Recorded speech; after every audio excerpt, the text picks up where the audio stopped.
یاد رکھیے گا کہ انسان اللہ تبارک و تعالیٰ نے اسے کان دیے ہیں تو وہ کچھ سنے گا بھی، اللہ نے اسے آنکھیں دی ہیں تو وہ کچھ دیکھے گا بھی، رب تعالیٰ نے اسے زبان دی ہے تو وہ کچھ بولے گا بھی، اللہ نے اسے ذہن دیا ہے تو کچھ نہ کچھ وہ سوچے گا بھی۔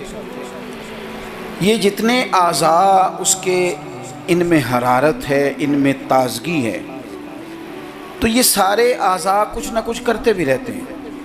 اگر وجود کے اعضاء اپنا کام صحیح طریقے سے کریں گے تو اجر پائیں گے، ورنہ قرآن مجید نے کہا ہے کہ آنکھوں سے بھی سوال ہوگا، کانوں سے بھی سوال ہوگا، زبان اور دل سے بھی پوچھا جائے گا۔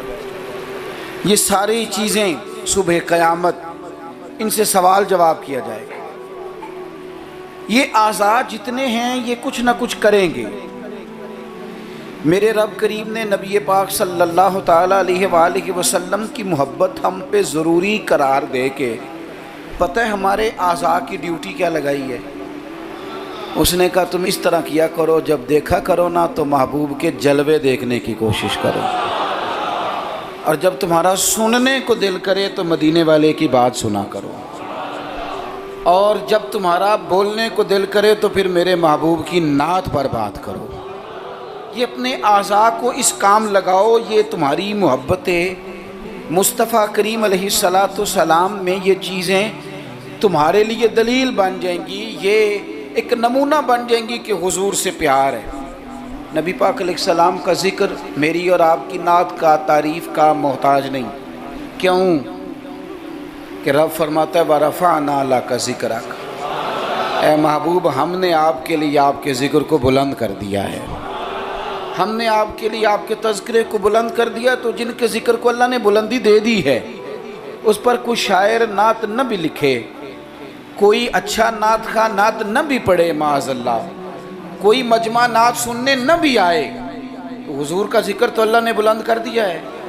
لیکن یاد رکھو کہ جب شعر حضور کی تعریف میں لکھا جاتا ہے تو شعر لکھنے والا اپنا کلام سنوار لیتا ہے، اور جب محفل نعت میں لوگ آ کے بیٹھتے ہیں حضور کے نام پہ بیٹھتے ہیں، وہ کسی سیاسی جلسے کے لیے جمع نہیں ہوتے، وہ اپنے کسی دنیاوی مقصد کے لیے احتجاج کرنے جمع نہیں ہوتے، وہ حضور کی میلاد کے نام پر اکٹھے ہوتے ہیں۔ خلاق عالم کے فرشتے تو گواہی دیتے ہوں گے نا، یا اللہ دیکھ کے آئے ہیں ہم، وہ تیرے محبوب کے لیے جمع ہوئے تھے۔ نعت خوانوں کیا کمال ہو جائے اگر ہم نعت خوانی کے ساتھ مخلص ہو جائیں، تمہیں پتہ چل جائے گا جب صبح قیامت تمہاری اس نعت خوانی کا وزن ہوگا، تمہیں مزہ آ جائے گا۔ سب سے آگے آگے حسان بن ثابت ہوں گے، اور پھر یہ نعت خوانوں کی پوری لائن حضور کی بارگاہ میں جائے گی۔ تم اپنے آپ کو کیوں کمزور کرتے ہو؟ چند ہزار پہ بیچ کے میری ملت کے نعت خوانوں ملا شریف آ گیا، نعت کے حسن کو سمجھو تو صحیح یارو۔ سب سے آگے نعت خوانوں کی لائن میں حضرت حسان بن ثابت ہوں گے، اور قیامت تک جو حضور کی نعت پڑھنے والا ہوگا وہ سارے اس لائن میں ہوں گے۔ تمہیں پتہ ہے اس لائن میں کون کون ہوگا؟ ملا عبد الرحمن جامی بھی ہوں گے، سعدی شیرازی بھی ہوں گے۔ اس لائن کے اندر چلتے چلتے تمہیں ڈاکٹر علامہ اقبال بھی ملیں گے، تمہیں یہاں امام احمد رضا فاضل بریلوی بھی ملیں گے، تمہیں کہیں اسی طرز میں کلام کرتے نعت پڑھتے اعظم چشتی مرحوم بھی ملیں گے، محمد علی ظہوری بھی ملیں گے، تمہیں اس میں نعت پڑھتے پڑھتے کئی لوگ ملیں گے۔ کتنے نصیبوں والے ہو، اس لائن میں جاؤ گے جس لائن میں رسول اللہ کے غلام لگے ہوں گے۔ اعلیٰ حضرت کہتے ہیں یہ تیری زبان حضور کے لیے، حضور کے لیے، یہ اللہ نے بنائی ہے اپنے ذکر کے لیے، محبوب کریم کی نعت کے لیے۔ تو کیا کریں؟ اور یار سارا دن اس نے باتیں تو کرنی ہیں، اللہ جانتا ہے یہ باتیں کرنے کا دور ہے، چپ نہیں بیٹھتے۔ بعض لوگوں کو کہنا پڑتا ہے کہ چل یار کو 10 منٹ چپ بھی کر جا، کوئی ہمیں بھی موقع دے تھوڑا سا بولنے کا، اور کوئی تو تھوڑی سی سن بھی لے کسی کی، کہنا پڑتا ہے۔ اتنی جو باتیں کرتے ہو، اتنی جو خوش آمدیں کرتے ہو، تو اعلیٰ حضرت مشورہ دیتے ہیں، فرماتے ہیں ذکر ان کا چھیڑیے ہر بات پر، ذکر ان کا چھیڑیے ہر بات پر، بات شادی کو ہو تو حضور کا ذکر چھیڑ دو کہ نبی پاک کا شادی کا طریقہ کیا ہے، حضور نے یہاں کیا ہمارے لیے طریقہ مبارکہ چھوڑا ہے، ذکر ان کا چھیڑیے ہر بات پر۔ تو اگر ذکر بچے کے عقیقے کا ہو تو دیکھ لو حضور نے ہمارے لیے کیا سنت چھوڑی ہے، اگر یہاں موقع تجارت کا ہو تو دیکھ لو نبی پاک نے تجارت کے معاملے میں کیا احکامات دیے ہیں، اگر موقع ہو زندگی میں آزمائش کا تو پھر بھی دیکھ لو حضور کا کیا یہاں ہمارے لیے طرز حیات ہے، اور اگر موقع ہو اللہ کی دی ہوئی نعمت کا تو پھر بھی دیکھو کہ حضور کے نقوش راہ کیا ہیں۔ بس اپنے آپ کو ہر وقت حضور کے خیال میں گم کر لو۔ فاضل بریلوی کا مشورہ ہے، وہ کہتے ہیں ٹھوکریں کھاتے پھرو گے ان کے در پہ آ پڑو، ورنہ تو ٹھوکریں ہیں زمانے کی، لوگوں کی تعریف کتنی کو کرو گے، کتنی کو تھکا دیں گے تمہاری زبانیں، حضور کی تعریف کرو، ٹھوکریں کھاتے پھرو گے ان کے در پہ آ پڑو۔ قافلہ تو اے رضا اول گیا آخر گیا، حضور کے دروازے پہ آؤ، نبی پاک کی تعریف کرو اور پھر حضور کی تعریف سنیں۔ میں بڑے درد کے ساتھ ایک بات عرض کروں، میں بڑے درد کے ساتھ دکھی دل کے ساتھ ایک بات عرض کروں، میلاد کی محفلوں میں غریب لوگ رہ گئے ہیں۔ وہ امیرو، تم سیاسی جلسوں میں بڑے شوق سے جاتے ہو، تمہاری پجارو بھی جاتی ہے، اس پر کسی سیاستدان کا فوٹو بھی لگاتے ہو، جھنڈا بھی لگاتے ہو، بڑے خرچے کرتے ہو، جیبوں سے پیسے لگاتے ہو۔ کیا عجیب تمہاری منطق ہے، جس محبوب کے صدقے رب نے تمہیں سارا کچھ دیا ہے، اس محبوب کریم علیہ السلام کی محفل آئے تو وہ غریبوں کے حصے میں آتی ہے، وہ کمزوروں کے حصے میں آتی ہے، اور تم جا کر کے چرچے کرتے ہو ان کے۔ یاد رکھنا، سمجھ لینا، دنیا کا سب سے خوش قسمت شخص وہ ہوتا ہے جسے اللہ اپنے محبوب کی غلامی کے لیے پسند فرما لیتا ہے۔ یار اس طرف تم توجہ ہی نہیں کرتے۔ حضور کا ذکر سنو، ذوق سے نعت سنی جائے۔ نعت نہ پڑھنے سے زیادہ سننے سے تعلق رکھتی ہے۔ نعت خواں اللہ کے فضل سے بڑے ہیں، ہمارے اس شہر میں بڑے بڑے اچھے نعت خواں آپ کو مل جائیں گے، بڑے ہیں لیکن نعت سننے والے۔ چلیں ناراض کسی نے ہونا ہے تو وہ ہو جائے، جو بڑی بڑی محفلیں کرانے والے لوگ ہیں ان میں سے بھی اکثر احباب ایسے ہیں جنہیں محفل کرانی آتی ہے، نعت سننی نہیں آتی۔ محفل کرانا اور ہے، نعت سننا یہ سننا ایک کمال ہے۔ اب میں جو اگلی بات کروں گا وہ شاید آپ کے لیے اور زیادہ خوشی کا باعث بنے۔ نعت پڑھتے صحابہ تھے، سنتے مدینے والے محبوب۔ آپ سننے کا درجہ تو دیکھیں نا، کتنا معاملہ منفرد ہے۔ حضور کے ذکر کو سننا، نبی پاک کی بات کو، یہ منافقوں کا طریقہ تھا کہ حضور کی بات جب ہوتی تھی، نبی پاک جب بات کرتے تھے تو وہ کھیل کود میں لگ جاتے تھے، حضور کی بات نہ سنتے، سننے نہ دیتے تاکہ کسی پہ اثر نہ ہو جائے۔ مومن کیا کرتا ہے؟ اعلیٰ حضرت فاضل بریلوی یہاں بھی سبق پڑھاتے ہیں، وہ کہتے ہیں عرش پہ تازہ چھیڑ چھاڑ، ابھی تازی باتیں چھڑی ہیں نبی پاک کی عرش پہ، ابھی فرشتوں نے نیا کلام چھیڑا ہے حضور کا۔ کہتے ہیں عرش پہ تازہ چھیڑ چھاڑ اور فرش پہ طرفہ دھوم دھام۔ وہاں حضور کا ذکر چھڑا ہوا ہے اور یہاں تو دھوم مچی ہوئی ہے، غلاموں نے مچائی ہے۔ عرش پہ تازہ چھیڑ چھاڑ، فرش پہ طرفہ دھوم دھام، بس کان جدھر بھی لگا یہ تیری ہی داستان ہے۔ میں عرض کروں، ادھر دیکھو میری طرف، میری ملت کے جوانوں، ہماری زندگیاں کمزور ہیں، ہمارے ذمے بڑے سارے حقوق ہیں، بوڑھے ماں باپ کے جھریوں والے چہرے ہمیں بڑا پریشان کرتے ہیں۔ کئی گھروں میں بہنیں ہیں، وہ آتے جاتے ان کے دوپٹے کا وقار برقرار رہے، یہ ہمارے دلوں میں خواہشات چمکتی ہیں۔ بیٹی چھوٹی سی بھی آنگن میں دوڑ رہی ہو تو باپ نہ چھوٹی بیٹی دیکھ کے بھی کہتا ہے اللہ نصیبہ اچھا کر دو، اللہ اس پہ رحمت کرنا۔ اسے زمانے کی ہمارے ذمہ ڈیوٹیاں ہیں، ان ڈیوٹیوں کے لیے نا ہم اپنے گھر سے نکلے ہوئے ہیں۔ کوئی مزدوری کرتا ہے، کوئی محنت کرتا ہے، کوئی ادھر جاتا ہے، اس راستے میں نا ہمارا کئی لوگوں سے واسطہ پڑتا ہے. کچھ ہم سے اپنے قصیدے پڑھواتے ہیں، کچھ تعریفیں کرواتے ہیں، کئی جھوٹ بلواتے ہیں. کئی کہتے ہیں تو یہ والا کام کر پھر نوکری مل جائے گی، کئی کہتے ہیں تو میرے ساتھ لگ جا، تو کہہ کہ میں بڑا اچھا آدمی ہوں تو شاید میں تجھے کسی یورپ کے ملک کا ویزا دلا دوں. یہ جھوٹے ہیں سارے، یہ جھوٹی تعریف کرائیں گے، تیری زبان کو دھوکے کا عادی کر دیں گے، تیرے مزاج کے اندر ایسی چیزیں بھر دیں گے جو تیرے لیے نقصان کا باعث ہوں. یہ تجھے پتلی کا تماشا بنا دیں گے، ریموٹ کنٹرول بنا دیں گے. یہ دنیا تھکا مارتی ہے، یہ اتنا دیتے نہیں جتنا پریشان کرتے ہیں. یاد رکھو یہ ساری چیزیں دھوکہ ہیں. دنیا میں ایک دروازہ ایسا ہے جس کی تعریف کرو نا تو دنیا بھی آخری حد تک ملتی ہے، اور آخرت میں تو خدا پھر فضل ہی بڑا فرمائے گا. اور وہ دروازہ ہے مدینے والے محبوب کا، وہ نبی کریم کا دروازہ ہے. حضور کی جو تعریف ہے نا، جو نبی پاک کی چوکھٹ کی تعریف کرنے والے ہیں، حضور کے دروازے کی جو تعریف کرنے والے ہیں نبی پاک کی، ان میں سادے سادے لوگ بھی ہیں. مجھے نہیں پتا کہ زیادہ سریلا نعت خواں کون ہے، مجھے نہیں پتا آج کل زیادہ ریٹ کس کا ہے، میں نہیں جانتا. لیکن ایک بوڑھی سی اماں مدینہ شریف میں، سادی بالکل اور ان پڑھ بھی جملے پنجابی کے بھی ٹھیک نہیں ادا کرنے آتے.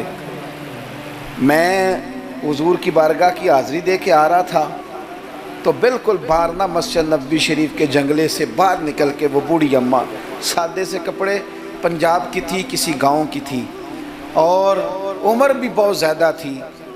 اس کے سادے سے جملے، وہ دور بیٹھ کے نا، چونکہ قریب تو خواتین کا آنا درست ہے بھی نہیں اور وہ آنے بھی نہیں دیتے، پیچھے باہر ہم نکلے بازار میں تو وہاں نہ شاید کسی کا انتظار کر رہی تھی. بچے نے وقت دیا ہوگا کہ اماں تو یہاں بیٹھ جانا تو میں آ جاؤں گا، تو وہاں بیٹھی تھی. چلیں، میں نے بھی بہت سارے نعتیں سنی ہیں الحمدللہ، سنتے رہیں گے جب تک زندہ ہیں. پر اس بوڑھی اماں کے نا 2 جملے، 2 فقرے، پھٹ گیا میرا کلیجہ اور کئی دن میں روتا رہا.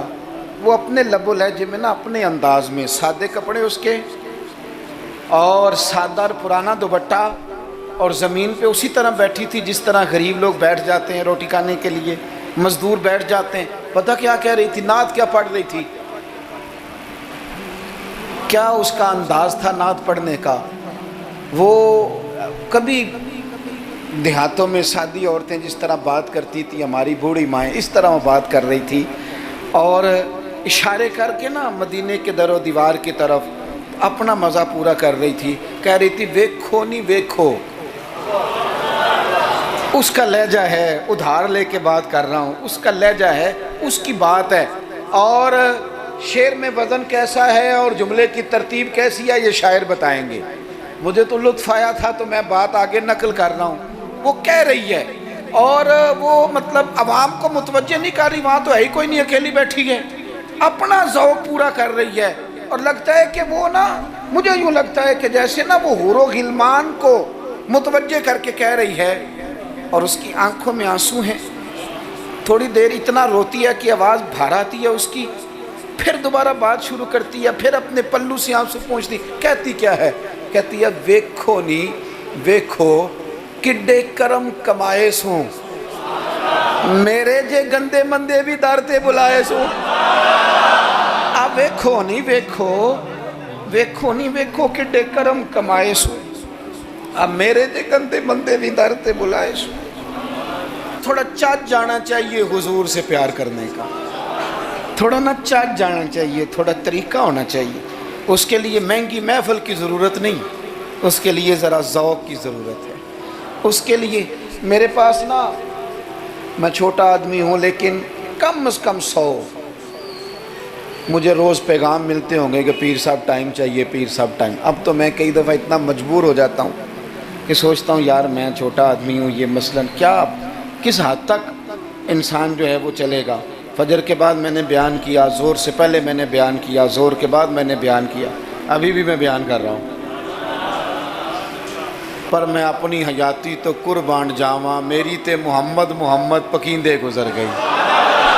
ہے بڑا مزیدار کام.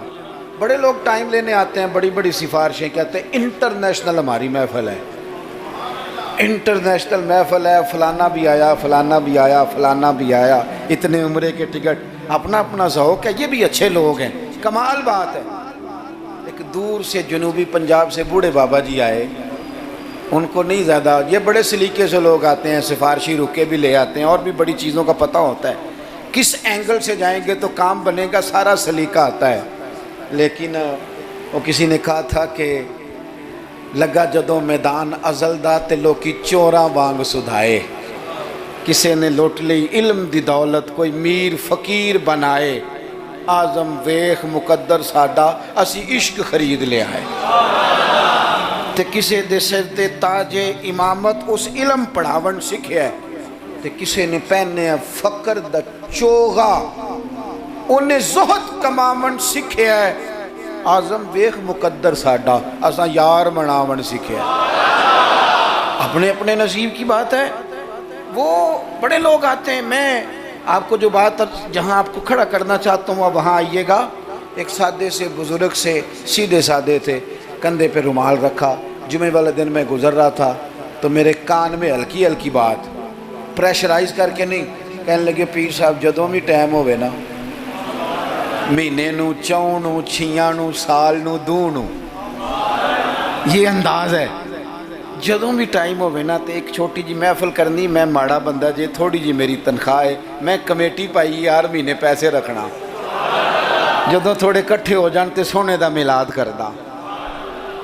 بڑی بڑی میں نے تقریریں سنی ہیں، بڑے بڑے واعظ سنے ہیں، حضور کی محبت پہ کلام سنے ہیں، مزہ آ جاتا ہے، لیکن یہ بھی کلام تھا حضور کی محبت کا۔ میں نے پلٹ کے نہ سر سے لے کر پیر تک وہ بابا دیکھا، اس کے نقش و نگار دیکھے، اس کے لبوں کی سادگی دیکھی، اس کا لہجہ دیکھ کے میں نے کہا چاچا جی تسی ٹائم چھڑو، دسو جلسہ کدن کرنا ہے؟ کیوں؟ اس لیے کہ یہاں محبت ضروری ہے، پیار ضروری ہے، یہاں وفا دیکھی جاتی ہے، یہاں دل کا جذبہ دیکھا جاتا ہے۔ بارگاہ رسالت مآب میں نہ لفظوں کے تراشے، نہ تیری آواز کا ترنم، نہ تیرا جھومنا، نہ تیرا تڑپ آنا، نہ تیرا محفل میں سچا جھوٹا وجد کرنا، ان میں سے کوئی چیز قابل قبول نہیں۔ وہاں تو دیکھا جاتا ہے تیرے سینے میں میرے محبوب کی محبت کتنی ہے، اور وہ محبت ہونا ضروری ہے، وہ محبت ہونا ضروری ہے، قریب ہونا بھی ضروری نہیں، وہ محبت ہونا ضروری ہے، سامنے ہونا بھی ضروری نہیں۔ محبت تگڑی ہو، خالص ہو، رسول اللہ صلی اللہ علیہ وسلم کو ٹوٹ کے چاہا جائے، اگر غلام حضور تک نہ پہنچ سکے تو نبی پاک مولا علی اور فاروق اعظم رضی اللہ تعالی عنہما کو جبہ دے کے کہتے ہیں جا کے میرے اویس کرنی کو پہنچا دینا۔ جو چیز ضروری ہے اس پر توجہ دیں، اپنے سارے وجود کو حضور کی محبت میں ڈھال لیں، نبی کریم سے پیار کریں، اور اپنی روزمرہ کے معاملات میں ہر جگہ آپ صرف طلاق کا مسئلہ ہی جا کے مولوی صاحب سے پوچھتے ہیں، آپ صرف یہی پوچھتے ہیں کہ جناب وہ فلانی چیز جو ہے وہ ہم نے ناراض نہیں ہونا، یعنی ہر مرد نے یاد کر لیا ہے کہ 4 شادیاں جائز ہیں، تو میں کہتا ہوں اس کے علاوہ بھی بڑا کچھ جائز ہے، کہ صرف یہی آپ کو ایک مسئلہ آتا ہے کہ شریعت میں 4 شادیاں جائز ہیں، اور بھی بڑا کچھ جائز ہے وہ آپ نہیں کرتے، یہی اپنی مرضی کی چیز یاد رکھنی ہے۔ کبھی جا کے مولانا سے ہر بات پوچھو، ان سے پوچھو مولانا دکان ڈالنے لگو میرے مدینے والے کا طریقہ کیا ہے، یہ بھی ذکر رسول ہے۔ آپ اپنے علامہ صاحب سے، خطیب صاحب سے پوچھیں کہ رب نے مجھے بیٹا دیا ہے، نام کس طرح رکھوں، میں اس کے سار کے بال کس طرح اترواؤں، عقیقہ کس طرح کروں، مجھے بتائیں۔ یہ بھی تو حضور کی سنت ہے، یہ بھی تو ذکر رسول ہے۔ آپ کو میرے بھائی کل والے دن اگر حضور کی نعت یاد آ رہی ہے تو بیٹے کی مہندی والے دن کیوں حضور کی یاد نہیں آتی؟ ہر مقام پر نبی پاک کا تذکرہ، اور شوق سے اور ذوق سے اور تڑپ سے اور کیفیت کے ساتھ، خالی نعرے نہیں۔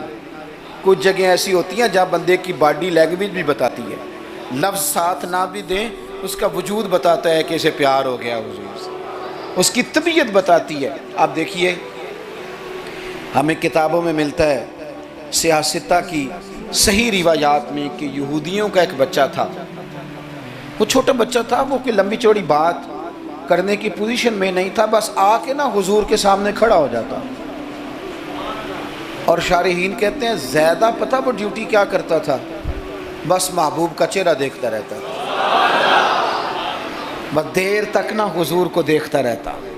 نبی کریم کبھی کبھی کوئی کام بتاتے تو کر آتا، یہودی کا بیٹا تھا، پیار ہو گیا اسے نبی پاک سے. آپ کے بیٹے کو بھی ہو سکتا ہے، میرے بیٹے کو بھی ہو سکتا ہے. شرط یہ ہے کہ وہ اپنے ابا سے حضور کی نعت سنے. اس نے اپنے ابا سے دولت کی تعریف سنی تو اسے دولت سے پیار ہو گیا. اس نے اپنے ابا سے سنی نا بات کہ فلانے کا بیٹا ڈاکٹر بن گیا تو پیسے بڑے کما رہا ہے، فلانے کا بیٹا کاروباری ہے تو آگے بڑا گزر گیا. جو سنا سو اس کے دل میں آ گیا. اگر یہ سنے گا تو حضور کا پیار بھی آ جائے گا. وہ نبی کریم کی بارگاہ میں کھڑا رہتا ہے، حضور کی زیارت کرتا ہے، خدمت کرتا ہے یہودی کا بیٹا. میرے محبوب بڑے کریم ہیں. میں بڑی ذمہ داری سے آپ کو عرض کرتا ہوں، حضور بڑا ہی اجر عطا کرتے ہیں. وہ یہودی کا بیٹا تھا، بیمار ہو گیا، قربان جائیں. دو ایک دن نظر نہیں آیا تو حضور فرمانے لگے چلو نا تیمارداری کرنے چلے. حضور تیمارداری کرنے کیسے نصیب ہیں، کیسی خوش بختیاں ہیں. سرکار سرانے بیٹھے ہیں، نبی کریم علیہ الصلوۃ والسلام کرم فرما رہے ہیں. حضور کی وہ محبت دیکھی نا تو وہ غریب یہودی، اسے پتہ تھا سرداروں کے طریقے کیا ہیں، اسے پتہ تھا چودھریوں کے سلیقے کیا ہیں، اسے خبر تھی کہ خان ہو تو ان کے مہمان بھی کوئی خان ہی ہوتے ہیں. انہیں خبر تھی کہ عام لوگوں کا طرز حیات کیا ہے. لیکن وہ سمجھ گیا کہ میرے جیسے غریب کے بچے کی تیمارداری کرنے جو آئیں وہ دنیا دار نہیں، وہ اللہ کے سچے رسول ہیں. حضور صلی اللہ علیہ وسلم نا چھوٹے بچے سے بات کر رہے ہیں. ادھر دیکھنا میری طرف، چھوٹے بچے سے. اب میں نے جو بات کہنی ہے اگر آپ کی سمجھ میں آ گئی تو ٹھیک ہے، نہ بھی آئی تو بات ٹھیک ہے. پیار نبی پاک سے خالص کرنا، انشاءاللہ رسول پاک تیمارداریاں فرمائیں گے، کرم نوازیاں فرمائیں گے. پیار خالص کرنا، نیرا نعرہ نہ لگانا، صرف تقریر میں بات نہ رہے، نکابت خطابت اور یہ مائک کی حد تک چیزیں نہ رہ جائیں، کوئی اس کا عملی ثبوت بھی ہمارے سامنے آئے. حضور اس بچے سے بات کر رہے ہیں، فرماتے ہیں کلمہ نہیں پڑھ لیتا. قربان جائیں. کسی کو ابا نے کلمہ پڑھایا، کسی کو اماں نے پڑھایا، کسی کو مفتی صاحب، پیر صاحب، علامہ صاحب، صوفی صاحب، درویش نے پڑھایا. اس کے بھی تو ذرا نصیب دیکھو نا، کلمہ نہیں پڑھ لیتا. تو اس بچے نے نا نظروں ہی نظروں میں اپنے باپ کی طرف دیکھا. پڑھ لوں کلمہ، نظروں ہی نظروں میں پوچھ رہا ہے. تو والد کو بھی پتا تھا نا کہ یہ کون ہے، ایسے تھوڑی کوئی آ جاتا ہے تیمارداری کرنے. بڑے پیارے ہوتے ہیں بچے ماں باپ کو. تو باپ نے آگے بڑھ کے اس بچے کی پیشانی پہ ہاتھ رکھا، کہنے لگے پتر جس طرح یہ کہتے ہیں نا ویسے ہی کر لے. آپ پیار تو خالص کریں نبی پاک سے. حضور نے کلمہ پڑھایا، وہ شخص کلمہ پڑھ کے مسلمان ہو گیا، اس کی روح پرواز کر گئی. بڑا نصیبہ والا تھا جس کا جنازہ بھی مدینے والے محبوب نے پڑھایا، جس پر کرم نوازیاں بھی حضور نے فرمائی.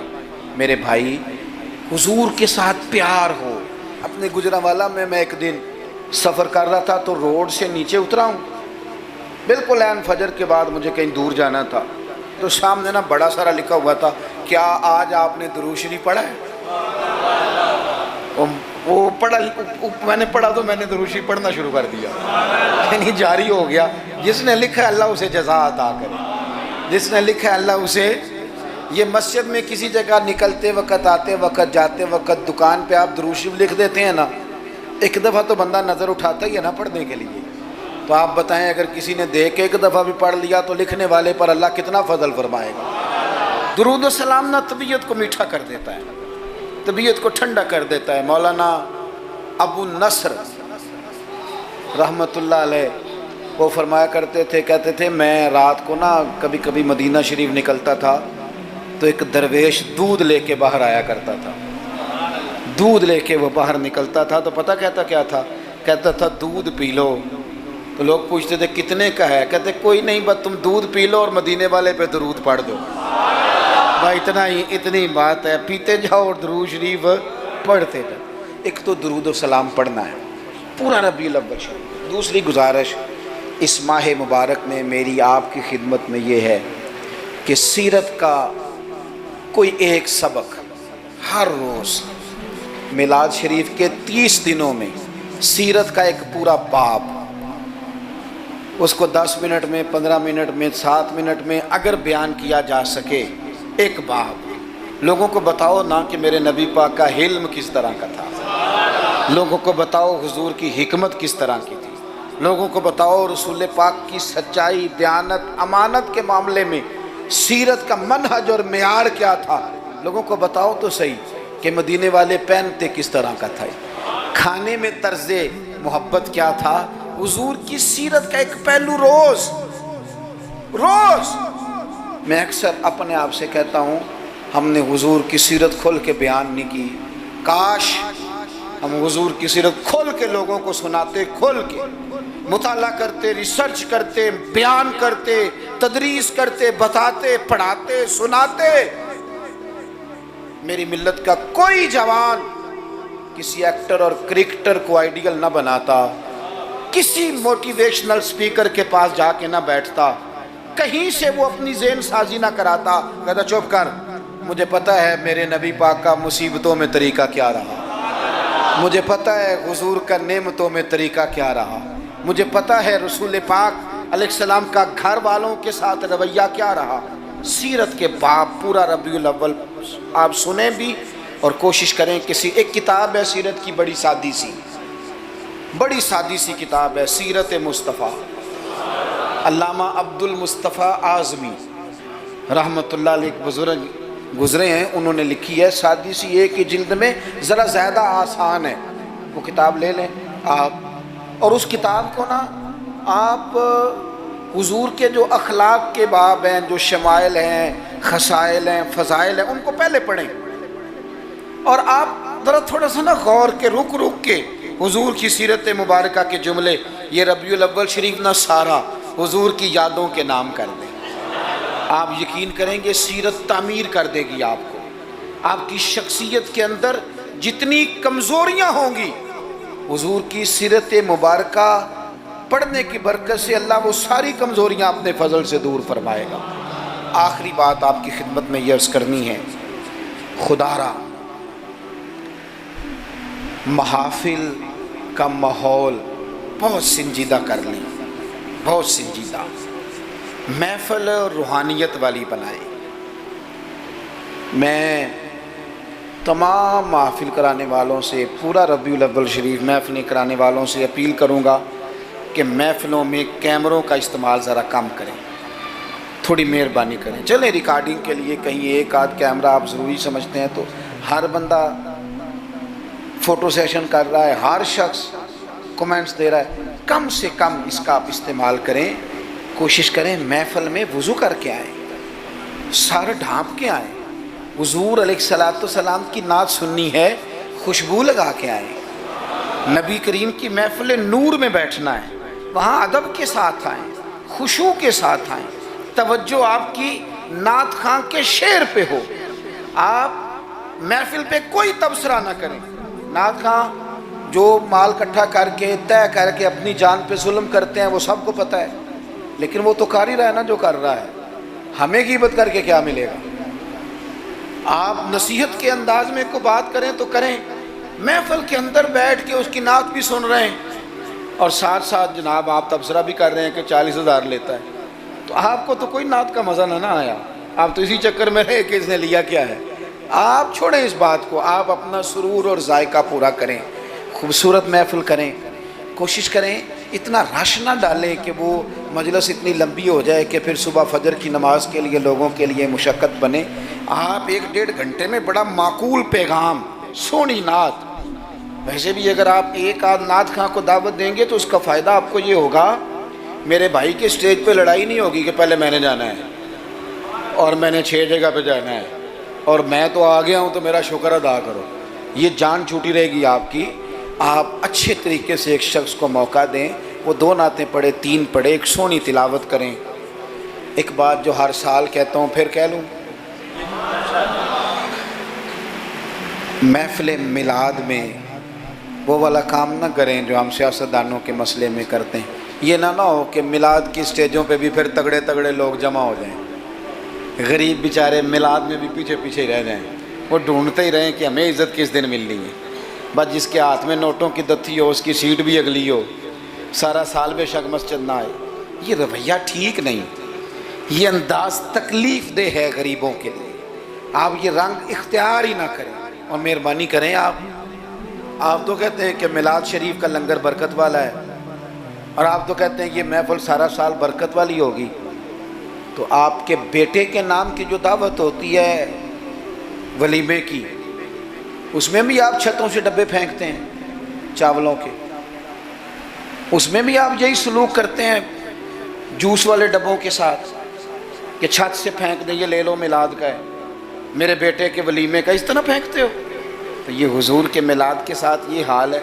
آپ وہاں بھی آپ نے ناراض نہیں ہونا، میں آپ کو چونکہ میں روز جاتا ہوں تو میں حقیقت بتا رہا ہوں، چودھریوں کے لیے، خاص لوگوں کے لیے سونے دسترخوان، اعلیٰ غذائیں چن دیں آپ نے، اور جناب وہ جو غریب طبقہ بیچارہ آیا تھا اس کو چھاپروں میں چاول پھینک دیا آپ۔ چھ معنی دارت، اگر یہ لنگر میلاد کا ہے چاول والا، یہ اگر غریب کے گلے سے اتر جاتا ہے تو نعت خواہ کے گلے سے بھی اتر جائے گا، پیر صاحب کے گلے سے بھی اتر جائے گا۔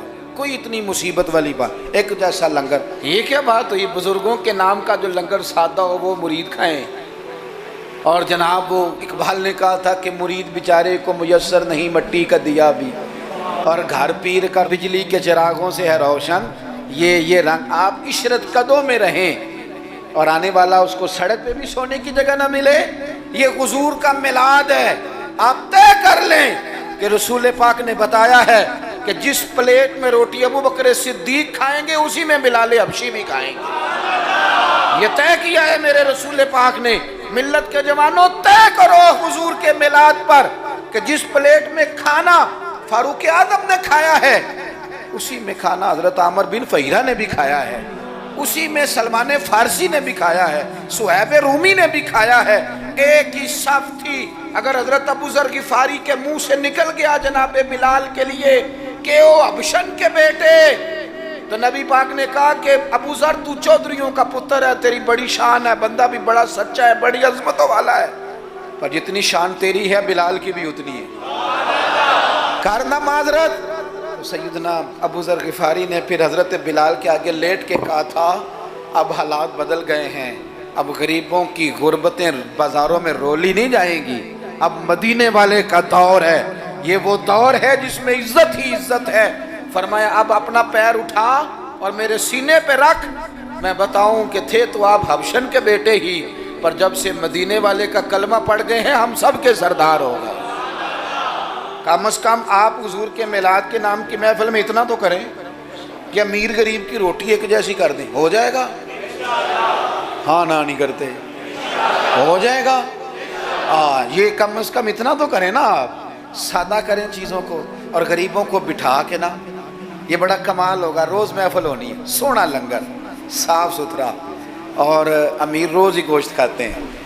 آپ جب بہترین گوشت ڈال کے کھانا پکائیں تو وہ بیچارہ غریب جو مزدوری کر کے آیا، جس کے بچے ہفتے کے بعد بھی گوشت نہیں کھاتے، وہ بھی ذرا اپنے تینوں بیٹے لے کے آئے، پلیٹ میں بیٹھ کے لنگر کھائے، اور اس کے دو بیٹے پوچھے ابا جی آج بڑا مزہ ہے روٹی کا، تو وہ کہے پتر آج میلاد مصطفیٰ ہے میرے نبی پاک، آج محفل ہے حضور کے نام کی۔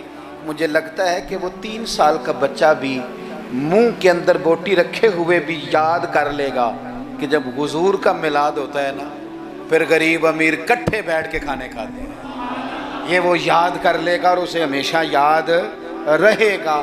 آپ یقین کریں آج تقریر شکریر نہیں، موضوع نہیں، آج تو میں جذبات کا اظہار کر رہا ہوں، پہلی محفل میلاد میں حاضر ہوں، جذبات کا اظہار کر رہا ہوں اور آپ کو سبق دے رہا ہوں کہ پورا مہینہ کس طرح کر کے چلنا ہے۔ سونا ذکر کرنا ہے انشاءاللہ پورا مہینہ، اور سونی نعتیں پڑھنی ہیں انشاءاللہ، صبح و شام درود شریف پڑھنا ہے انشاءاللہ تعالی، اور انشاءاللہ تعالی مٹھائی کھانی بھی ہے کھلانی بھی ہے انشاءاللہ پورا لطف۔ مجھے ایک صاحب کہنے لگے، دلیلیں اپنی جگہ ہوتی ہیں، مجھے کہنے لگے ویسے آپ کے میلاد کے بارے میں جذبات کیا ہیں؟ آپ کے جذبات کیا ہوتے ہیں ربیع الاول میں؟ میں بات ختم کرنے لگا ہوں. میں نے انہیں کہا کہ میں کسان کا بیٹا ہوں. میرے ابا جی نا کھیتوں میں کھاد بکھیرا کرتے تھے, کھاد کھلاری دی سی نا, تو وہ ایک طریقہ تھا ان کا کہ وہ نا لے کے نا پرنا رومال تو گلے کے ساتھ باندھ لیتے تھے, یوں پیچھے پیچھے یہاں باندھ لیتے تھے اور آگے سے اس کو پکڑ لیتے تھے, اس میں کھاد ڈال لیتے تھے, تو پھر اس میں سے نکالتے رہتے تھے اور کھیتوں میں.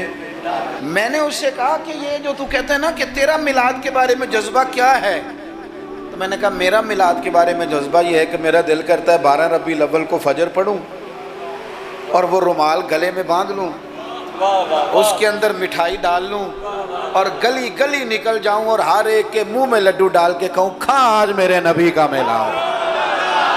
میرا جذبہ ہے میلاد کے لیے, یہ میرا جذبہ ہے. کیوں؟ اس لیے کہ چمک تجھ سے پاتے ہیں سب پانے, میرا دل بھی چمکا دے چمکانے والے, تو زندہ ہے واللہ تو زندہ ہے واللہ, میرے چشم عالم سے چھپ جانے والے.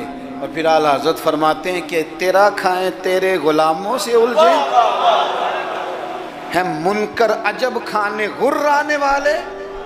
عجیب تماشا ہے, حضور کا کھا کے حضور کے غلاموں سے الجھتے ہیں. اے منکر عجب کھانے غرانے والے. اور کمال کر دی, کہنے لگے رہے گا یوں ہی ان کا چرچا, رہے گا یوں ہی ان کا چرچا, رہے گا یوں ہی ان کا چرچا رہے گا, وہ پڑے خاک ہو جائیں جل جانے والے. رہے گا یوں ہی ان کا پڑے خاک ہو جائیں جل جانے والے. اور پھر فرماتے ہیں کہ ان کی مہک نے دل کے غنچے کھلا دیے, وہ جس راہ چل دیے ہیں کوچے بسا دیے ہیں. ان کی مہک نے دل کے غنچے کھلا دیے ہیں, جس راہ چل دیے ہیں کوچے بسا دیے ہیں.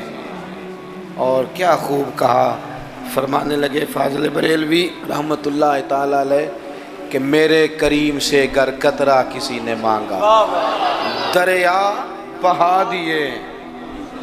اگر میں اپنے لفظوں میں سمجھانے کے لیے کہوں تو کہوں گا اس کی طرف جس نے مانگا تھا, اس کی طرف دریا بہا دیے ہیں, دربے بہا دیے ہیں. بھائی خوب حضور کا ذکر کریں, لیکن سنت کی, شریعت کی, دین کی مکمل پیروی کریں. اللہ کے حضور دعا کرتا ہوں جو کہہ سکا ہوں اللہ قبول, جہاں ہم بھول گئے اللہ ہم سے درگزر فرمائے.